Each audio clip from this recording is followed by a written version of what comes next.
শহরের এক দুর্ধর্ষ মাফিয়াকে ধরার চেষ্টা করেও পুলিশ বারবার ব্যর্থ হচ্ছে। তাকে ধরার জন্য শেষমেশ তারা এক আন্ডারকভার অফিসারকে সেই গ্যাংয়ে পাঠিয়ে দেয়। অন্যদিকে মাফিয়া বসও পুলিশের বিরুদ্ধে তার পাল্টাচাল চালে। তাহলে এই ইঁদুর বেড়াল খেলায় শেষ পর্যন্ত কে জিতবে?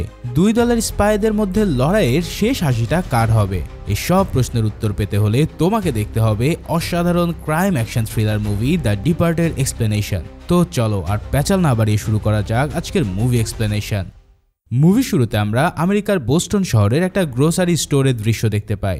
এই শপে তখন চাঁদাবাজি করছিল শহরের অন্যতম বড় মাফিয়া বস ফ্রাঙ্ক কস্টেলো। শহরের অলিগলির প্রতিটা শিশু পর্যন্ত তাকে জমের মতো ভয় পেত, তাই শপের মালিকরাও তার কথায় টু শব্দ না করে চাঁদা দিয়ে দেয়। এই পুরো সময়টায় কস্টেলোর দিকে তাকিয়েছিল দোকানের কোণে বসে থাকা এই ছোট্ট ছেলে, যার নাম কলিন সুলিভান। কস্টেলো তার বাবাকে আগে থেকে চিনত, তাই সে কলিনকে দেখতে পেয়ে তার জন্য বেশ কিছু জিনিসপত্র কিনে দেয়। এমনকি সে তার হাতে কিছু টাকা দিয়ে বলে যখনই তার টাকার প্রয়োজন পড়বে তখনই যেন সে কস্টেলোর কাছে আসে। কলিন যখন ধীরে ধীরে বড় হয়ে উঠতে থাকে তখন নানা প্রয়োজনে সে কস্টেলোর কাছে যেত। মাঝে মাঝে তার আদেশে সে ছোটখাটো ক্রাইমও করত। এভাবে একজন তরুণে পরিণত হওয়ার পর সে পুলিশ একাডেমিতে ভর্তি হয়। আসলে কস্টেলোই তাকে গুপ্তচর হিসেবে পুলিশের এই চাকরিতে পাঠায়, কারণ সে সব সময় পুলিশের থেকে এক কদম এগিয়ে থাকতে চাইত। একাডেমির কঠিন প্রশিক্ষণ শেষে কলিন সহজেই স্পেশাল ইনভেস্টিগেশন ইউনিটে চাকরি পেয়ে যায়। কিছুদিনের মধ্যে সে প্রমোশন পেয়ে একজন স্টাফ সার্জেন্ট হয়ে ওঠে। এরপরে তাকে নিয়ে পুলিশ অফিসাররা কস্টেলোকে পাকড়াও করার প্ল্যান সাজাতে থাকে, কারণ অনেক দিন ধরে শহরের পুলিশ তাকে ধরার সুযোগ খুঁজছিল, কিন্তু তারা কেউই জানতো না যে সোর্সের মধ্যেই ভূত লুকিয়ে আছে। কলিন কস্টেলোকে পুলিশের সব সিক্রেট ইনফরমেশন দিতে থাকে। অন্যদিকে কলিনের মতন আরেকজন ইন্টার্ন পুলিশ ছিল যার নাম বিলি। সে একই ব্যাচে পুলিশ ডিটেকটিভ হওয়ার জন্য একাডেমিতে ভর্তি হয়েছিল। যখন সে তার চাকরির জন্য ইন্টারভিউ দিতে আসে তখন ইন্টারভিউ নেয় পুলিশ ক্যাপ্টেন কুইনিন এবং সার্জেন্ট ডিগনাম। তারা তাকে একের পর এক প্রশ্নে তাকে ইন্টারভিউ বোর্ডে বেশ নাজেহাল হতে হয়, কারণ এত সহজে এই ডিটেকটিভের চাকরিটা কেউই পায় না। তবে বিলি সমস্ত প্রশ্নের উত্তর ঠিকঠাকভাবেই দিতে পেরেছিল, তাই ক্যাপ্টেন কুইনিন এবং সার্জেন্ট ডিগনাম তাকে সবচেয়ে ইম্পর্টেন্ট মিশনটা দেয়। তারা তাকে বলে যে কস্টেলো গ্যাংয়ে তাকে আন্ডার কাভার অফিসার হিসেবে কাজ করতে হবে, কারণ তাকে ধরার জন্য ভিতর থেকে কিছু ইনফরমেশন জোগাড় করা অত্যন্ত জরুরি। তবে বিলি যে আন্ডার কাভার অফিসার হিসেবে কাজ করছে সেটা সে বাদে কুইনিন আর ডিগনাম ছাড়া কেউই জানবে না। কিন্তু এর জন্য বিলিকে একজন গ্যাংস্টারের মতনই বিহেভ করতে হবে, কেননা নর্মাল মানুষ সহজে সব গ্যাং মাফিয়ার ধারে কাছেও যেতে পারে না। তো বিলিকে তারা কায়দা করে একটা মিথ্যা মামলা দিয়ে জেলে পাঠিয়ে দেয়। আর জেল থেকে মুক্তি পেয়ে বিলিও একজন বিপদে যাওয়া তরুণের মতন আচরণ করতে থাকে। তবে এই সব কিছুই ছিল তার আন্ডার কাভারের মিশনের অংশ। সে প্রথমে তার কাজিনের সাথে সরাসরি ড্রাগস ব্যবসা করতে নেমে পড়ে। তারপর সে একদিন বারে বসে ড্রিঙ্ক করছিল তখন সেখানে আগে থেকে বসা ছিল কস্টেলোর কিছু লোক। কথা কাটাকাটির এক পর্যায়ে বিলি তাদের মধ্যে একজনকে মেরে বসে। তখন সেখানে উপস্থিত ছিল কস্টেলোর ডান হাত ফিঞ্চ। সে বিলিকে মারধর না করে তাকে বলে যে আমি তো তোমার বাবাকে চিনি, যেহেতু তুমি একটা ভালো ফ্যামিলির ছেলে তাই আমি তোমাকে ছেড়ে দিচ্ছি, কিন্তু এরপর থেকে তোমরা এই এরিয়ায় আর ড্রাগসের বিজনেস করতে পারবে না। তো এভাবে একটা ফাইটের মাধ্যমে বিলি কিন্তু কস্টেলো গ্যাংয়ের নজরে চলে আসে। এদিকে সার্জেন্ট ডিগনাম অন্য একটা কেসের ব্যাপারে তার অফিসারদের নিয়ে মিটিংয়ে বসে, কারণ কিছুদিন আগে মাস প্রসেসর নামের একটা কোম্পানি থেকে অনেকগুলো মাইক্রো প্রসেসর চুরি হয়ে গেছে। মাইলস কেনিফিক নামের একজন এমপ্লয়ি নিজ কোম্পানি থেকেই এই প্রসেসরগুলো চুরি করে, কিন্তু কারা যেন তাকেই টপকে দিয়ে সমস্ত প্রসেসর হাতিয়ে নেয়। ডিগনামের কাছে ইনফরমেশন ছিল যে এই ঘটনার পিছনে কস্টেলোরও হাত রয়েছে। সেই নাকি এই প্রসেসরগুলোকে অতি শীঘ্রই চায়নাতে পাচার করতে যাচ্ছে। তাই ডিগনাম কলিন সহ আরও কিছু অফিসারকে এই কেসের ইনভেস্টিগেশন করার দায়িত্ব দেয়। ক্যাপ্টেন এলরবিন নেতৃত্বে পুলিশের দুই গ্রুপ এই কেসের ইনভেস্টিগেশনে নেমে পড়ে, আর কলিনও কেনেফিকের মায়ের সাথে দেখা করে তাকে জিজ্ঞাসাবাদ করতে থাকে। আসলে কলিন তো নিজে কস্টেলোর লোক, তাই সে স্রেফ ইনভেস্টিগেশন করার নাটক করে যাচ্ছিল।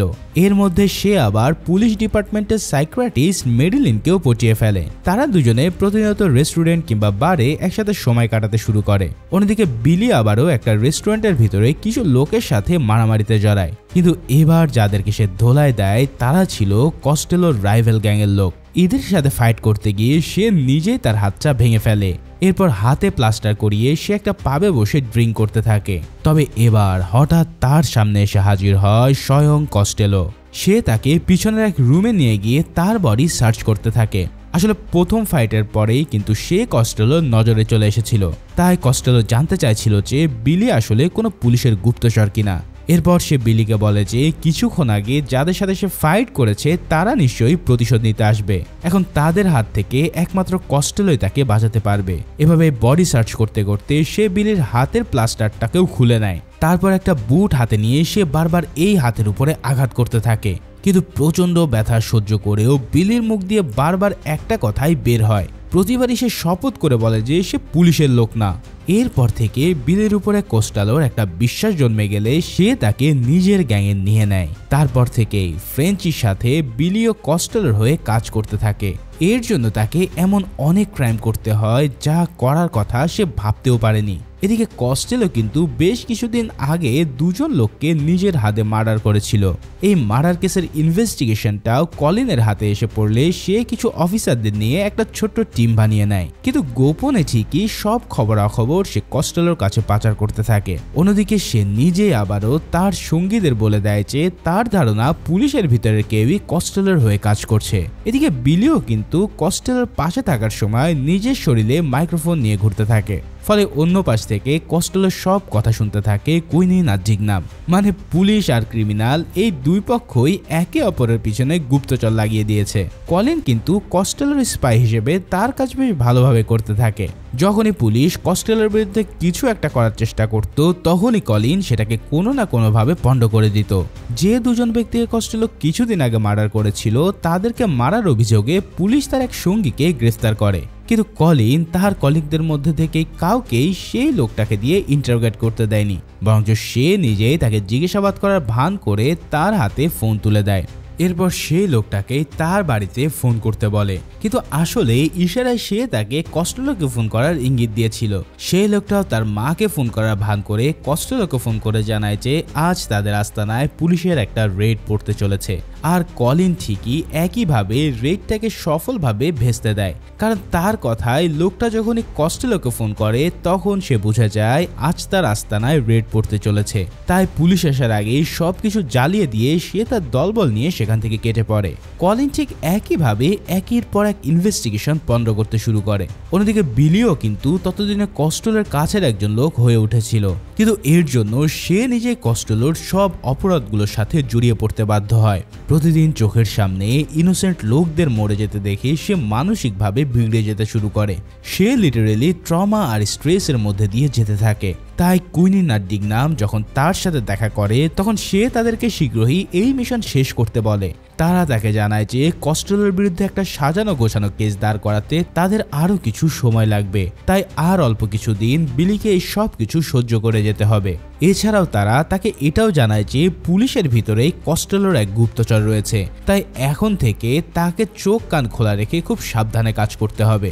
এখন এত স্ট্রেস নিতে নিতে বিলি যেন ধীরে ধীরে পাগল হয়ে যাচ্ছিল, তাই সে প্রতিনিয়ত সেই সাইকিয়াট্রিক মিডলিনের কাছ থেকে থেরাপি সেশন নিতে থাকে। মিডলিন তার অবস্থা প্রথমে ঠিকঠাক বুঝে উঠতে পারেনি, ফলে বিলিও তার উপরে রেগে গিয়ে সুইসাইড করার ইঙ্গিত দিয়ে তার চেম্বার থেকে বেরিয়ে আসে। তখন মিডলিন নিজেও বেরিয়ে এসে তার হাতে একটা প্রেসক্রিপশন ধরিয়ে দেয়, আর বিলি তখন তাকে একসাথে কফি পান করার অফার দেয়। এরপর তারা ধীরে ধীরে একে অপরের বন্ধু হয়ে ওঠে। এদিকে পুলিশের হাতে একদিন হঠাৎ ইনফরমেশন আসে যে সেদিন রাতেই কস্টেলো তার চাইনিজ ক্লায়েন্টদের হাতে প্রসেসরগুলো ডেলিভারি করবে। তাই ক্যাপ্টেন এলরাবি এবার তাকে হাতে নাতে ধরার জন্য প্ল্যান সাজায়। তারা আগে থেকেই পোর্টে গিয়ে ক্যামেরা ফিট করে আসে, কিন্তু এই পারফেক্ট প্ল্যানে পানি ঢেলে দেওয়ার জন্য কে আছে তা তো তোমরা জানোই। কলিন এই খবর জানা মাত্রই তার বাবাকে ফোন করার ভান করে কস্টেলোকে ফোন দিয়ে বসে। তারপর সে ইশার ইঙ্গিতে তাকে পুরো প্ল্যানের ব্যাপারটা জানিয়ে দেয়। কস্টেলো যখন চাইনিজদের সাথে ডিল করতে যায় তখন এফবিআই সহ পুলিশের দুটো ইউনিট মিলে ক্যামেরা ফুটেজ পাওয়ার আশায় বসে থাকে। প্রথমে তারা কস্টেলো এবং তার গ্যাংকে পোর্টে ঢুকতে দেখে বেশ খুশি হয়ে যায়, কিন্তু ততক্ষণে কলিন তাদেরকে মেসেজ দিয়ে ফোন বন্ধ রাখতে বলে। এবার কস্টেলোর কথায় তার গ্যাংয়ের লোকেরা ফোন বন্ধ করে দিলে পুলিশ আর তাদের কোনো লোকেশন খুঁজে পায় না। এই সময় তারা পোর্টের পিছন দিকে এক গোপন অংশে তাদের ডিলটা সেরে ফেলে। এভাবে কস্টেলো পুলিশের চোখকে ফাঁকি দিয়ে সেই প্রসেসরগুলোকে $1 মিলিয়ন বিনিময়ে চাইনিজদের হাতে তুলে দেয়। তারপর সে তার পুরো গ্যাং নিয়ে নদী পথে পালিয়ে যায়। অন্যদিকে পুলিশ আর FBI তাদের কোয়ার্টারে বসে কিছুতেই বুঝতে পারছে না যে তাদের প্ল্যান কিভাবে এমন মারা খেয়ে গেল। কস্টেলোর লোকেরা তাদের ফোনই বা কেন বন্ধ করলো, কিংবা তারা পিছন দিক দিয়ে কেন ঢুকলো। ক্যাপ্টেন এল রাবি তো এতটাই হতাশ হয় যে সে নিজের লোকদের উপরেই তার রাগ মেটায়। এদিকে এই ডিলিং এর সময় গ্যাংয়ের ভিতরের লোক হিসেবে বিলিও সেখানে উপস্থিত ছিল, কিন্তু সে বুঝতে পারে যে পুলিশের ভিতর থেকে কেউ একজন কস্টেলোকে খবর দিচ্ছে, কারণ পুলিশের প্রতিটা মুভমেন্টের আগে থেকেই তার জানা ছিল। সে ডিগনামকে ফোন করে কুইনের সাথে এই ব্যাপারে কথা বলতে চায়, কিন্তু ডিগনাম তাকে জানায় যে এখন আর কিছুই করার নেই। এদিকে কলিনও কিন্তু মেডিলিনের সাথে খুবই ঘনিষ্ঠ হয়ে পড়েছিল, যার ফলে সে এখন অফিসিয়ালি তার বয়ফ্রেন্ড হয়ে যায়। তারা দুজনে একসাথে নতুন একটা বাড়িতে গিয়ে ওঠে। কস্টেলো তার নতুন বাড়ির ল্যান্ডলাইনে ফোন করে বসলে মেডিলিন তাকে চিনতে পারে না। তখন কলিন নিজের ফোন থেকে তাকে কন্ট্যাক্ট করলে কস্টেলো বলে সে এখন নিশ্চিত যে তার গ্যাংয়েও কোনো গুপ্তচর রয়েছে, তাই এবার কলিনের দায়িত্ব হলো তাকে খুঁজে বের করা। তখন কলিন তার কাছ থেকে গ্যাংয়ের সব লোকের ডিটেলস জানতে চায়, যাতে সে ওই গুপ্তচরকে খুঁজে বের করতে পারে। কস্টেলো তখন বলে, ঠিক আছে, আমি তোমাকে সবকিছুই দেব, কিন্তু যদি তুমি আমাকে নিরাশ করো তাহলে তার ফলাফল কিন্তু তোমার প্রেমিকা ভোগ করবে। অর্থাৎ সে এখানে মেডিলিনের সাথে খারাপ কিছু করার হুমকি দিচ্ছে। অন্যদিকে মেডিলিনও কলিনের উপরে সন্দেহ করে বসে, কারণ অফিসের কারোরই তো এই নতুন ল্যান্ড নাম্বারটা জানার কথা না। তবে কলিন তাকে ভুলভাল বুঝিয়ে এই ব্যাপারটাকে চাপা দেয়। এদিকে কুইনিন আর ডিগনাম এবার সরাসরি কস্টেলোর সাথে দেখা করে, আর কস্টেলো তাদেরকে দেখেই এক প্রকার টিপ্পিনি কেটে মজা নিতে থাকে। তখন কুইনিন বলে সে জানে যে এই মাইক্রোপ্রসেসরগুলো কস্টেলো লুট করেছে, আর একদিন না একদিন তাকে পুলিশের হাতে ধরা পড়তেই হবে। জবাবে কস্টেলো তাদেরকে তেমন পাত্তা না দিয়ে নিজের মতন পার্টি করতে চলে যায়। এদিকে কস্টেলোর ডান হাত ফিঞ্চ তাদের গ্যাংয়ের সবাইকে একটা ফর্ম পূরণ করতে বলে, যেখানে নাম, নাম্বার এবং অ্যাড্রেস থাকবে। অর্থাৎ কলিনের কথা মতো কস্টেলো তাকে এবার সবার ডিটেলস দিতে যাচ্ছে। বিলি সেই ফর্ম পূরণ করতে গিয়ে দেখে যে ফর্মগুলো একটা খামে ভরা হচ্ছে। সেই খামটার উপরে ইংরেজি অক্ষর সিটিজেন্স শব্দটা লেখা ছিল, কিন্তু সেই বানানটা ছিল ভুল। তাই বিলি সেই বানানটাকে কেটে ঠিক করে দিয়ে শুদ্ধ বানানটা লিখে দেয়। এখন এই খাম কার হাতে যাচ্ছে তাকে তা জানতেই হবে, কারণ সেই হয়তো পুলিশের ভিতরে লুকিয়ে থাকা ওই গুপ্তচর। এদিকে কস্টেলো যখন পার্টি করতে যায় তখন বিলি আর একটা ব্যাপার জানতে পারে। তার গ্যাংয়েরই এক মেম্বারের কাছ থেকে সে জানতে পারে যে কস্টেলো আসলে একজন FBI এর ইনফরমেন্ট। এর জন্যই এতগুলো ক্রাইম করার পরেও FBI তার উপরে তেমন কোনো অ্যাকশনই নেয়নি। বিলি তখন কুইনিনের সাথে দেখা করে কথাটা তাকে জানিয়ে দেয়। এরপর বিলি মেডিলিনের সাথে দেখা করতে যায়। তাদের সম্পর্কটা এখন বন্ধুত্বের চাইতেও অনেকটা গভীর হয়ে গেছে, যার কারণে সে তার ঘর পর্যন্ত চলে আসে। সেদিন রাতে তাদের মধ্যে একটা রোমান্টিক মুহূর্তও হয়। অন্যদিকে মেডিলিনের প্রেমিক কলিন কিন্তু জানে না যে তার প্রেমিকা এখন কি করে বেড়াচ্ছে। পরের দিন সে কস্টেলোর নাইট ক্লাবে তার সাথে দেখা করতে যায়। কস্টেলো তখন সেই ক্লাবের ভিতরে আমোদ ফুর্তি করায় ব্যস্ত ছিল। কলিন তার সাথে দেখা করলে সে তাকে ওই খামটা দেয় যেখানে সবার ডিটেলসগুলো রয়েছে। এদিকে বিলিও কিন্তু এই ক্লাবে বসে থেকে তাদের উপরে নজর রাখছিল, কারণ সে দেখতে চায় যে কস্টেলো এই খামটা আসলে কার হাতে দিচ্ছে। কলিন কস্টেলোর হাত থেকে খামটা নিয়ে ক্লাব থেকে বাইরে বেরিয়ে যায়। তবে এতক্ষণ তার উপরে নজর রাখার পরেও বিলি কিন্তু ঠিকঠাক মতো তাকে দেখতে পায়নি, কারণ ক্লাবের পুরো ভিতরটাই অন্ধকার ছিল। তাই এবার সে চুপচাপ তার পিছু নিতে শুরু করে, কিন্তু ব্যস্ত এই রাস্তার মধ্যে দিয়ে সে কিছুতেই তার নাগাল পায় না। ঠিক একটা সময় পরে সরু এক গলির ভিতর দিয়ে বিলি তাকে ফলো করতে থাকে, কিন্তু হঠাৎ তার ফোন বেজে উঠলে কলিন বুঝে যায় যে কেউ একজন তাকে ফলো করছে। তাই সে দ্রুত একটা দেওয়ালের আড়ালে লুকিয়ে পড়ে। অন্যদিকে বিলিও নিজে একটা দেওয়ালের পাশে লুকিয়েছিল। কলিন তার হাতে একটা ছুরি নিয়ে বিলির বাইরে আসার জন্য অপেক্ষা করতে থাকে। এরপর হঠাৎ তার সামনে দিয়ে একজন লোক গেলে সে তার বুকে ছুরিটা ঢুকিয়ে দেয়, কিন্তু এই লোকটা ছিল রাস্তা দিয়ে হেঁটে যাওয়া সামান্য এক পথচারী। কলিন তাকে ফেলে রেখে দ্রুত সেখান থেকে পালিয়ে যায়। তখন বিলি পিস্তল হাতে দেওয়ালের আড়াল থেকে বেরিয়ে এসেও তাকে আর খুঁজে পায় না। এরপর প্রতিদিনকার মতোই সে কস্টেলোর আস্তানায় তার সাথে দেখা করতে যায়। কস্টেলো তাকে বলে যে আমার গ্যাংয়ে একটা ইঁদুর আছে, এই পরিস্থিতিতে আমি নর্মালি গ্যাংয়ের সবাইকে শেষ করে দেই, কিন্তু তুমি আমার জায়গায় থাকলে কি করতে? তখন বিলি বুঝতে পারে যে কস্টেলো হয়তো তার দিকে আঙ্গুল তুলছে, তাই সে বলে যদি কেউ তার উপরে সন্দেহ করে তাহলে সেই ব্যক্তির পরিচয় তার কাছে ম্যাটার করবে না, সেই ব্যক্তি যেই হোক না কেন সে তাকে উপরে পাঠিয়ে দেবে। তবে কস্টেলো এত কড়া কথাতেও খুব বেশি রেগে যায় না। এরপর সে বিলিকে জিজ্ঞেস করে যে কেন সেদিন সে তার অ্যাড্রেস দেওয়ার পরপরই চলে গিয়েছিল। তখন বিলি আবারও তাকে বলে যে সে এই গ্যাংয়ের গুপ্তচর না, অর্থাৎ বিলি এখানে তাকে মিথ্যা বলে ঘোরাতে চায়, যদিও মনে মনে আসলে তার প্যান্ট ভিজে যাচ্ছিল, কারণ সে বুঝতে পারছে যে গ্যাংয়ের নতুন মেম্বার হিসেবে কস্টেলো তাকেই বেশি সন্দেহ করছে। এবার কস্টেলো তাকে বলে যে কিছুদিনের মধ্যেই তারা একটা ড্রাগ ডিল করতে যাচ্ছে, এর জন্য শহরের বাইরে থেকে কিছু লোক তাদের সাথে ডিল করতে আসবে। ফিঞ্চকে সমস্ত ডিটেলস দেওয়ার কথা বলে সে বিলির কাছ থেকে বিদায় নেয়। এদিকে পুলিশ কোয়ার্টারে কলিন আর ডিগনামের মধ্যে ছোটখাটো একটা ঝামেলা হয়, কারণ অনেক দিন ধরেই এই কেসের দায়িত্বে থেকেও কলিন কস্টেলোকে ধরতে পারেনি, কিন্তু ডিগনাম তো আর জানে না যে এই কলিনই হলো আসল কালপ্রিট। যাই হোক, কলিন কুইনিনের সাথে দেখা করার পর কুইনিন তাকে কস্টেলোকে ধরার মিশন চালু রাখতে বলে, কিন্তু কলিনের একমাত্র লক্ষ্য হলো কস্টেলো গ্যাংয়ের ভিতরে থাকা স্পাইকে খুঁজে বের করা। এর জন্য সে কস্টেলোর দেওয়া খামটা হাতে নিয়ে সবার ডিটেলস ম্যাচ করতে থাকে, কিন্তু রেকর্ড চেক করে দেখার পরেও সে কাউকেই এই সন্দেহের তালিকায় ফেলতে পারে না। এদিকে কস্টেলো বিলিকে বলে যে আজকের নতুন মিশন সে নতুন লোকদের নিয়ে করতে যাচ্ছে। এই কথা বলে সে বিলিকে সেই একদিনের জন্য ছুটি দিয়ে দেয়। বিলি এই ইনফরমেশনটা কুইনিনকে ফোন করে জানায়, কিন্তু সে নিজেও জানতো যে কস্টেলো হয়তো তাকে ধরার জন্যই ভুল ইনফরমেশন শেয়ার করছে, তাই এই কথাটা সে কাউকে শেয়ার করতে নিষেধ করে দেয় এবং কুইনিনকে তার সাথে একা দেখা করতে বলে। তার কথায় কুইনিন পুলিশ কোয়ার্টার থেকে রওনা দেয়। অন্যদিকে কলিন যখন বুঝতে পারে যে তার বাঁচার পথ ফুরিয়ে আসছে, তখন সে কুইনিনের উপরে নজর রাখার সিদ্ধান্ত নেয়, কারণ একমাত্র তাকে ফলো করলে হয়তো কস্টেলো গ্যাংয়ে থাকা আন্ডারকভার অফিসারের পরিচয় পাওয়া যাবে। ফলে সে তার টিমের লোকদেরকে আদেশ দেয় যেন তারা কুইনিনের উপরে নজর রাখে। কারণ হিসেবে সে বলে যে তার কাছে কুইনিনের বিরুদ্ধে ইনফরমেশন রয়েছে। তার কথায় পুলিশ কুইনিনকে ফলো করতে করতে একটা বিল্ডিং এর সামনে এসে পৌঁছায়। কুইনিন বিলিকে তার সাথে এই বিল্ডিং এর ছাদেই দেখা করতে বলেছিল। এখন পুলিশ টিমের কাছ থেকে কলিন যখন জানতে পারে যে কুইনিন একটা বিল্ডিং এর ছাদে যাচ্ছে, তখন সে তৎক্ষণাৎ কস্টেলোকে ফোন করে এই খবরটা জানিয়ে দেয়। তখন কস্টেলো গ্যাংয়ের সব লোকজন সেই বিল্ডিং এর দিকে রওনা দেয়। অন্যদিকে কুইনিনের সাথে দেখা করার পর বিলি তাকে বলে যে কস্টেলোর হাব ভাব তার কাছে সুবিধার মনে হচ্ছে না, হয়তো আর অল্প কিছু দিনের মধ্যেই বিলি তার হাতে ধরা পড়ে যাবে। এদিকে ডেলাহান্ট নামের কস্টেলোর গ্যাংয়ের এক লোক বিলিকে ফোন করে বলে যে তার গ্যাংয়ের ভিতরে লুকিয়ে থাকা স্পাইকে তারা খুঁজে পেয়েছে।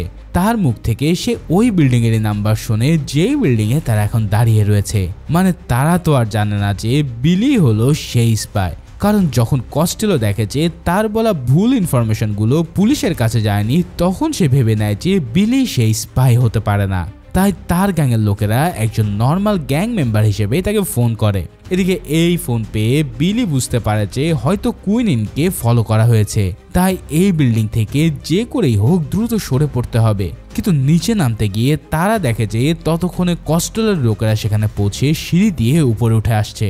তখন তারা আর উপায় না পেয়ে আবারও ছাদে চলে আসে। তবে কুইনিন তখন ছাদে একটা গোপন রাস্তা দিয়ে বিলিকে পালাতে সাহায্য করে, কিন্তু তাকে সাহায্য করতে গিয়ে সে নিজে নিচে নামতে না পেরে ছাদেই থেকে যায়। এরপর কস্টেলো গ্যাং মেম্বাররা এসে তাকে একা দেখতে পেয়ে ভীষণ রেগে যায়। তারা বারবার তাকে জিজ্ঞেস করে যে তার সাথে যে দেখা করতে এসেছিল সে এখন কোথায়, কিন্তু কুইনিন তাদেরকে কিছু না বলায় তারা লিটারেলি তাকে ছাদ থেকে নিচে ফেলে দেয়। এই সময় বিলি কোনোভাবে নিচে নেমে সেখান থেকে পালিয়ে যাচ্ছিল। ঠিক সেই মুহূর্তেই তার সামনে কুইনিনের শরীর উপর থেকে আছড়ে পড়ে। বিলি যখন দেখে কুইনিন মারা গেছে, তখন সে ভীষণ ভয় পেয়ে যায়। আর কস্টেলো গ্যাংরাও ইতিমধ্যে ততক্ষণে নিচে এসে পৌঁছেছে। তবে বিলি তাদের সামনে এমন ভাব নেয় যেন সে মাত্র এখানে এসেছে। তারা তাকে দ্রুত ভ্যানে উঠতে বলে সেখান থেকে পালানোর জন্য রেডি হয়। এদিকে কলিনের পাঠানো পুলিশ টিমও তখন বিল্ডিং এর নিচে থেকে এদিক সেদিক নজর রাখছিল। যখন তারা কুইনিনকে উপর থেকে পড়তে দেখে, তারপর পরেই কস্টেলোর লোকেরাও নিচে চলে আসে। আর তখন পুলিশ তাদের উপরে গুলি চালাতে শুরু করে, যার ফলে ছোটখাটো একটা গান ফাইট হয়।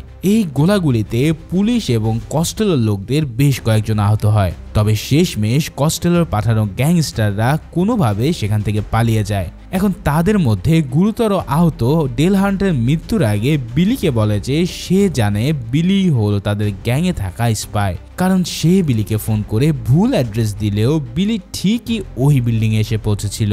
তার এই কথা শুনে ভয়ে বিলির প্রায় হার্ট অ্যাটাক হওয়ার মতো অবস্থা হয়। তবে তার ভাগ্য ভালো যে ডেল হান্ট এই কথা বলার পরপরই মারা যায়। অন্যদিকে সার্জেন্ট ডিগনাম যখন জানতে পারে যে কলিনের কথায় কুইনিনের উপরে নজর রাখা হয়েছিল, তখন সে তার উপরে ভীষণ রেগে যায়। প্রচন্ড রাগে সে নিজেকে কন্ট্রোল করতে না পেরে সে কলিনের মুখে একটা ঘুষি বসায়। তখন কলিনও চিৎকার করতে করতে বলে যে কুইনিনের উপরে নজর রাখার জন্য তার কাছে পর্যাপ্ত কারণ ছিল। মানে এই লোকটা যে কি লেভেলের মিথ্যাবাদী তা দেখে যে কারোর মাথায় গরম হয়ে যাবে। যাই হোক, কুইনিন মারা যাওয়ার পর ক্যাপ্টেন এল রাবি এই কেস নিজের হাতে নিয়ে নেয়। সে ডিগনামকে ছুটি নিতে বলায় ডিগনাম তার কথায় থোড়াই কেয়ার করে সরাসরি রিজাইনই দিয়ে দেয়। এদিকে এই সব কিছুর পর বিলি হতাশ হয়ে একটু শান্তি পাওয়ার জন্য মিডিলিনের সাথে দেখা করে, কিন্তু এতে করে তার মন আরো বেশি খারাপ হয়ে যায়, কারণ মিডিলিন তাকে জানায় যে সে আর তার সাথে দেখা করতে পারবে না, কেন অল্প কিছু দিনের মধ্যেই সে কলিনকে বিয়ে করতে চলেছে। তো বেচারা বিলি আরো বেশি ফ্রাস্ট্রেটেড হয়ে নিজের ঘরে ফিরে আসে। যখন সে নিজের রুমে বসে ড্রিঙ্ক করতে থাকে, ঠিক তখনই তার ফোনে একটা কল আসে। এই ফোনটা এসেছিল মৃত ক্যাপ্টেন কুইনিনের ফোন থেকে। আর কে তাকে ফোনটা করেছে তা তো তোমরা নিশ্চয়ই আন্দাজ করতে পারছো। কুইনিনের মৃত্যুর পর কলিন খুব চালাকির সাথে তার ফোনটাকেও হাতিয়ে নেয়, আর এরপরেই সেই ফোন থেকে সে বিলিকে কল করে। কিন্তু বিলি প্রথমে মৃত কুইনিনের ফোন কল আসা দেখে বেশ ঘাবড়ে যায়। তারপর সে মনের অজান্তেই ফোনটা রিসিভ করে, কিন্তু কোনো কথা তার মুখ দিয়ে বের হয় না। এরপর সে ফোন রেখে দিয়ে দ্রুত নিজের জিনিসপত্র সব গুটিয়ে নেয়, কারণ তার মনে হচ্ছিল যে হয়তো কেউ একজন তাকে ধরতে আসছে। কিন্তু হঠাৎ কিভাবে জানো নিজেই ওই ফোন নাম্বারে ডায়াল করে বসে। এবার ওপাশ থেকেই কলিন তাকে হ্যালো বলতেই সে তার নিজের পরিচয় জানতে চায়। তখন কলিন তাকে বলে যে ক্যাপ্টেন কুইনিনের মৃত্যুর পর আমি এই কেসের দায়িত্বে আছি। এমনকি সে এটাও বলে যে তারা নাকি বিলিকে নিয়ে ভীষণ চিন্তিত, তাই সে যেন অবিলম্বে তার সাথে দেখা করে। কিন্তু বিলি কনফিউজ হয়ে গিয়ে আবারও তার ফোনটা কেটে দেয়। সেদিন রাতেই কস্টেলো বিলি সহ তার সব সঙ্গীদের নিজের আস্তানায় ডাকে, কারণ তারা আবারও এক বিশাল ড্রাগস চালান আনলোড করতে যাচ্ছে।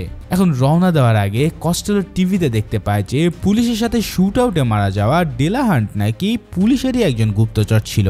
ঠিক এই কারণেই সে বিলির পরিচয় জানার পরেও সে কস্টেলোকে সেটা জানায়নি।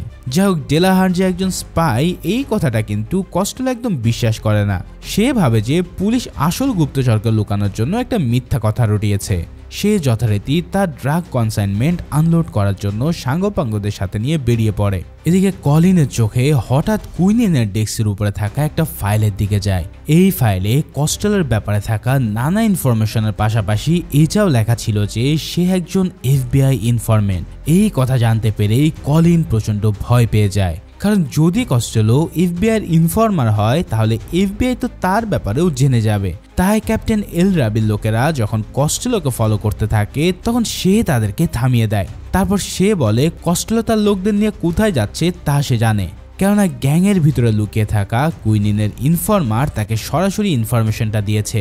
আসলে বিলি এই কথাটা বিশ্বাস করে নিয়েছিল যে কলিন এখন কুইনিনের জায়গায় দায়িত্ব পালন করছে, তাই সে তাকে প্রতি মুহূর্তে সমস্ত খবরাখবর দিয়ে যাচ্ছিল।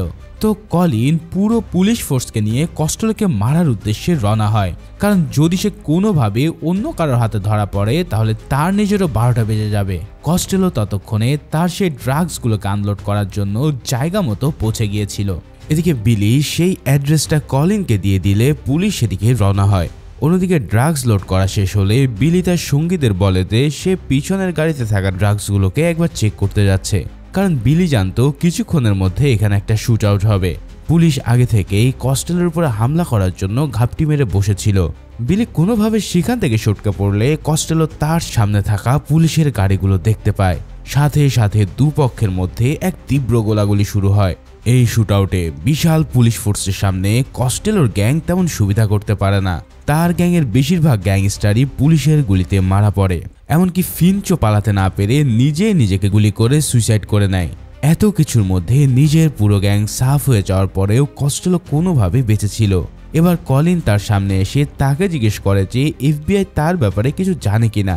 তখন কস্টেলো উত্তর দেয় যে সে কখনোই কলিনের ব্যাপারে কাউকে কিছু জানায়নি, কারণ সে তার কাছে এক প্রকার সন্তানের মতো ছিল। তখন কলিন বলে ওঠে, সন্তানকে দিয়ে কি কেউ এরকম ক্রাইম করায়? এই কথা শোনার পর কস্টেলো বুঝতে পারে যে কলিন নিজেকে বাঁচানোর জন্য তাকে শেষ করতে যাচ্ছে, তাই সে তার উপরে গুলি চালাতে যায়, কিন্তু তার আগে কলিন তার উপরে গুলি চালিয়ে তাকে ঝাঁঝরা করে দেয়। সেই অবস্থাতেও মাটিতে পড়ে আবারও গুলি চালানোর চেষ্টা করে কস্টেলো, কিন্তু কলিন এরপর কয়েকটা গুলি চালিয়ে তাকে উপরে পাঠিয়ে দেয়। তারপর সে নিজের কলিগদের উদ্দেশ্যে চিৎকার করে বলতে থাকে যে দেখো, আমি কস্টেলোকে উপরে পাঠিয়ে দিয়েছি। এভাবে কস্টেলোকে মারার পর কলিন পুরো ডিপার্টমেন্টেরই হিরো বনে যায়। অথচ সে যে কস্টেলোরই গুপ্তচর ছিল এটা আজ পর্যন্ত কেউ টের পায়নি। এখন কস্টেলো যেহেতু মারা গেছে তাই সবকিছু শেষ হয়ে গেছে ভেবে বিলি এবার পুলিশের সামনে হাজির হয়। ফাইনালি কলিনও এবার সরাসরি দেখতে পায় যে কে ছিল সেই গুপ্তচর, কিন্তু এখন তার জন্য বিলি তেমন কোনো থ্রেট না, তাই সেও তার সাথে নর্মালভাবে বিহেভ করতে থাকে। বিলিও তাকে জানায় যে সে আর পুলিশের এই চাকরিতে থাকতে চায় না, তাই তার প্রাপ্য টাকা নিয়ে সে দ্রুত নিজের ঘরে ফিরে যেতে চায়। তখন কলিন ভাবে যে এটা তো তার জন্য ভালো, কারণ এতে করে সেই গুপ্তচর ছিল এই কথাটা বিলিও কখনো বুঝতে পারবে না। তো সে প্রথমে বিলির ফাইল অ্যাক্সেস করার জন্য তার কাছ থেকে পাসওয়ার্ড চায়।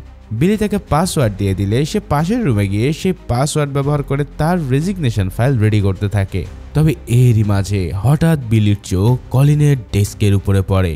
এই ডেস্কে অনেকগুলো ফাইলের নিচে রাখা ছিল সেই খামটা যেটা কস্টেলো তার গুপ্তচরকে দিয়েছিল। ঠিক এই মুহূর্তেই বিলি বুঝতে পারে যে কলিনই হলো পুলিশের ভিতরে ঘাপটি মেরে থাকা সেই গুপ্তচর। তাই যখন সে দেখে কলিন তার ফাইল রেডি করছে তখন সে তাকে কিছু না বলে সেখান থেকে চলে যায়। এদিকে কলিন তার রুমে ফিরে এসে দেখে বিলি আর সেখানে নেই, তবে তার ডেস্কের উপরে থাকা ফাইলগুলোর মাঝে সিটিজেন লেখা সেই খামটিকে একটু অন্যভাবে পড়ে থাকতে দেখে সে ব্যাপারটা বুঝে ফেলে। অর্থাৎ বিলি যে তার সত্যটা ধরে ফেলেছে সেটা এবার সহজেই বুঝে যায়। তাই সে দ্রুত কম্পিউটারে লগ ইন করে বিলির সমস্ত রেকর্ড সেখান থেকে মুছে দেয়। তার মানে এখন বিলি আর কখনোই প্রমাণ করতে পারবে না যে সে পুলিশের একজন গুপ্তচর ছিল। এদিকে বিলি ততক্ষণে কলিনের প্রেমিকা মিডলিনের সাথে দেখা করে। সে তাকে একটা এনভেলপ দিয়ে বলে যে তার কাছে বিশ্বাস করার মতন আর কেউই নেই, তাই সে শুধু তাকে এই খামটাই দিচ্ছে। বিলি তাকে বলে যদি তার কিছু হয়ে যায় কিংবা সে খামটা খুলতে বলে তাহলেই যেন সে খামটা খোলে। তারপর বিলি তার কাছ থেকে বিদায় নিয়ে চলে যায়। কিছুদিন পর মিডলিন কলিনকে জানায় যে সে মা হতে যাচ্ছে। এই খুশির খবর পেয়ে তারা দুজন বেশ হ্যাপি ছিল। এরপর কলিন যখন গোসল করতে যায় তখন মিডলিন তার টেবিলের উপরে থাকা চিঠিগুলোর খাম চেক করতে গিয়ে একটা পার্সেল খুঁজে পায়। এই পার্সেলটা এসেছিল কলিনের নামেই, কিন্তু তার উপরে প্রেরক হিসেবে লেখা ছিল বিলির নাম। এই ব্যাপারটা দেখে মিডলিন বেশ অবাক হয়ে পার্সেলটা খুলে দেখে। এর ভিতর থেকে সে একটা সিডি খুঁজে পায়। এছাড়াও পার্সেলের উপরে একটা নাম্বার দিয়ে বিলি কলিনকেই সেই নাম্বারে ফোনও করতে বলেছিল। মিডলিন তখন কলিনের না থাকা সুযোগে সেই সিডিটা প্লে করে। তারপর অডিওতে সে যা শুনে তাতে তার মাথায় আকাশ ভেঙে পড়ে, কারণ অডিও ক্যাসেটে বাজছিল কলিন আর কস্টেলো নাইট ক্লাবের সেই কনভারসেশন। অর্থাৎ বিলি সেদিন লুকিয়ে তাদের সব কথা রেকর্ড করে নিয়েছিল। তাই কলিনের ব্যাপারে জেনে যাওয়ার কয়েকদিন পরেই সে তাকে ব্ল্যাকমেল করে এই পার্সেলটা পাঠায়। এখন অডিও ক্যাসেটটা শোনার পরে তো মিডলিনের মাথা পুরো বাজ পড়ার মতো অবস্থা। কলিন ওয়াশরুম থেকে বেরিয়ে তাকে হতবিহ্বল অবস্থায় প্রশ্ন করে তোমার কি হয়েছে। তখন মিডলিন তার সামনে অডিওটা লাউড স্পিকারে প্লে করে তাকে ছেড়ে বেরিয়ে যায়। মিডলিন চলে যাওয়ার পর কলিন পার্সেলে থাকা নাম্বারে ফোন করে বিলিকে কন্ট্যাক্ট করে। বিলি তাকে সেই বিল্ডিং এর ছাদে আসতে বলে যেখানে কুইনি নার্সের দেখা করেছিল। তার কথা মতো কলিন তার সাথে দেখা করতে যায়, কিন্তু সে ওই বিল্ডিং এর ছাদে ওঠা মাত্রই বিলি তাকে ঘুষি মেরে রক্তাক্ত করে। তারপর সে তাকে অ্যারেস্ট করার কথা বলে হাত করা পুড়িয়ে ফেলে। তখন কলিন জানায় যে সে কোনোভাবেই তাকে দোষী প্রমাণ করতে পারবে না। তাছাড়া কলিন ইতিমধ্যে তার সব রেকর্ড ডাটাবেস থেকে মুছে দিয়েছে। এই কথাগুলো শুনে বিলি তাকে আরো মারধর করতে থাকে এবং সে তাকে অ্যারেস্ট করে নেয়। ঠিক তখনই বিলির বন্ধু ব্রাউন এই বিল্ডিং এর ছাদে এসে পড়ে। সে বুঝতে পারছিল না যে তাদের মধ্যে আসল অপরাধী কে, কিন্তু বিলি তাকে কোনোভাবে বুঝিয়ে কলিনকে নিয়ে লিফটে করে নিচে নামতে থাকে। তবে গ্রাউন্ড ফ্লোরে এসে লিফটের দরজা খোলা মাত্রই কেউ একজন বিলিকে হেডশট দিয়ে মেরে ফেলে। এই লোকটাও ছিল কস্টেলো গ্যাংয়েরই একজন সেকেন্ড স্পাই, আর সেই লোকটার নাম হচ্ছে গ্যারিসন। ফাইনালি এত কিছু করার পরও বিলি তার জীবনটা বাঁচাতে পারলো না। বিলিকে মারার পর ব্রাউন সেখানে এসে পড়লে সেও তাকে হেডশট দিয়ে মেরে ফেলে। এরপর সে কলিনের হাতকড়া খুলে দিয়ে তাকে মুক্ত করে। তারপর সে কলিনকে বলে, ভাই আমিও তোর মতন কস্টেলোর হয়ে কাজ করতাম, এখন সবাই যেহেতু উপরে চলে গেছে তাই আমাদের উচিত একে অপরকে সেফ রাখা। এই সব কথা শুনে কলিন যেন কিছুটা আশ্বস্ত হয়, তবে মুহূর্তের মধ্যেই সে ভুল পাল্টে তাকেও গুলি করে উপরে পাঠিয়ে দেয়। ভাই রে ভাই, জাস্ট চিন্তা করো কয়েক মিনিটের মধ্যে এটা কি হয়ে গেল। এই লেভেলের ধোঁকাবাজি এর আগে আমি খুব কম মুভিতে দেখেছি। তারপর সে পুলিশের কাছে জানায় যে ব্যারিগানি ছিল কস্টেলোর সেই গুপ্তচর, মানে সে নিজেকে সেফ রাখতে ব্যারিগানকে কালপ্রিট প্রুফ করে নিজের উপর থেকে সব বিপদ সরিয়ে নেয়। সে কিন্তু বিলিকেও হিরো প্রমাণ করার জন্য মেডেল দেওয়ার অনুরোধ করে, আর তার কথাতে বিলিকে একেবারে রাষ্ট্রীয় মর্যাদায় দাফন করা হয়, কেননা সে জানিয়েছিল যে বিলি ছিল কুইনিনের সেই স্পাই। এখন সেই ফিউনারেলে কিন্তু মেরিলিনও উপস্থিত ছিল। তার চোখের পানি দেখে কলিন বুঝতে পারে যে বিলির সাথে তারও সম্পর্ক ছিল। ফিউনারেল থেকে সে মেলোডিনকে তাদের সন্তানের ভবিষ্যতের ব্যাপারে জিজ্ঞেস করে, কিন্তু মেলোডিন তাকে পাত্তা না দিয়ে ইগনোর করে সেখান থেকে চলে যায়। তবে মেলোডিনকে হারালেও মাথার উপর থেকে সমস্ত বিপদ সরিয়ে ফেলায় সে এই খেলায় এক প্রকার জয়ী হয়। তাই ফুরফুরে মেজাজে যখন সে নিজের ঘরে ফিরে আসে, ঠিক তখনই সেখানে সে ডিগনামকে দেখতে পায়। ডিগনাম তার দিকে পিস্তল তাক করলে সে উদ্দেশ্যটা বুঝে ফেলে। আসলে বিলি ডিগনামকেও সেই পার্সেলের একটা কপি পাঠিয়েছিল। তো ডিগনাম সব সত্যি জানার পর কলিনকে কোনো কথা বলার সুযোগ না দিয়েই এক হেডশটে তাকে উপরে পাঠিয়ে দেয়। আর এভাবেই কলিন শেষ পর্যন্ত তার পাপের ফলটা হাতে নাতে পায়। ঠিক এমনই এক মুহূর্ত দিয়ে এই মুভিটার মারাত্মক এন্ডিং হয়। তো আশা করি মুভিটা অনেক ভালো লেগেছে। পার্সোনালি আমার কাছে এই মুভিটা খুবই ফেভারিট। তো তোমাদের কাছে কেমন লাগলো তা অবশ্যই জানিও। দেখা হচ্ছে পরের কোনো ভিডিওতে, সেই পর্যন্ত আল্লাহ হাফেজ।